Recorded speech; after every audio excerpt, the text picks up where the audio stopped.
elections this year, what key considerations should guide our choice of a political party? Hey, before I answer that, I just want to a curiosity question.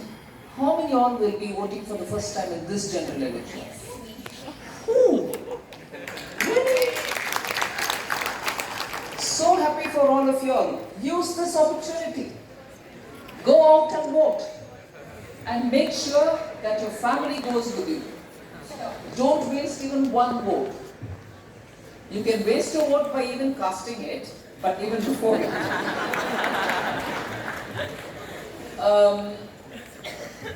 Ma'am, you want to make me engage myself in politics out here? I belong to a party and I'm very proud of my party. I'm very proud of the government we run.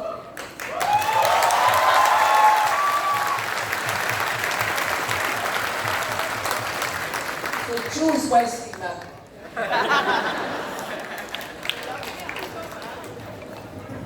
Hello.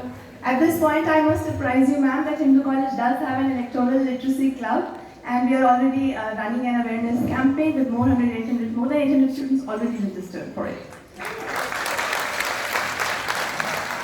Greetings of the day, ma'am. Vasudev Desai from the Department of Economics. Through my question, I would like to know from you that what do you think is the future of agricultural sector and its role in our goal to become the 5 trillion economy? I missed out on one word. What do you think is... The future of agricultural sector and its role. Future. Feature. Feature or future of agriculture? Ma'am, that is the future. Okay. See, we should be glad for one thing, no? Please sit down. We should be extremely glad for one thing. There are countries, inclusive of some very big countries, who are not self-sufficient in food grains, who are not self-sufficient in horticulture, who are not self-sufficient in milk, who are certainly not self-sufficient in fish and poultry. Meat, probably, but I don't know. And India is self-sufficient, nearly self-sufficient in all these.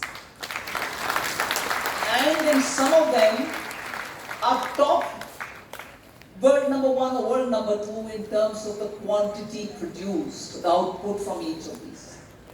And we are also in a position to export.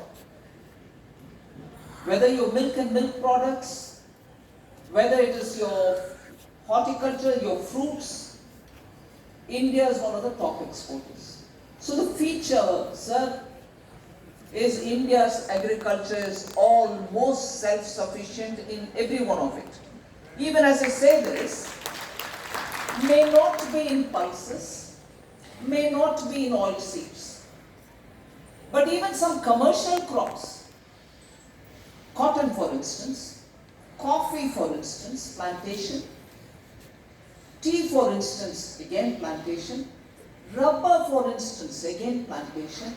India is one of the top countries which produces high quality rubber, natural rubber. And that is grown in Kerala and it is grown in the northeast. So we are one of those very fortunate countries which, in a world which is affected by war, your Red Sea conflict, movement of food grains becoming very, very logistically challenging and costly, we are one of those countries which is largely self-sufficient. But I therefore appeal to you, please don't waste food. We may be self-sufficient, but there are a lot of people even today who find it difficult to buy all that they want to buy. So be caring. Take as much as you want, but just as much as you want. Don't fill your plate up and waste it. This is a wonderful country which can feed every one of us, but we should not be greedy. So that's the future. But what's the future? The future is, there are a lot of countries which want to have long-term understanding with India for food exports, processing of food, export of processed food, export of value-added food. Immense possibility exists in agriculture. We are investing in R&D for agriculture.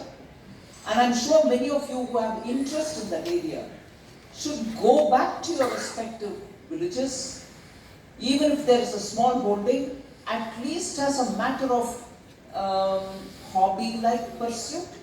Start attempting to do something in agriculture. It's so rewarding, not just financially, even otherwise. Thank you so much, ma'am.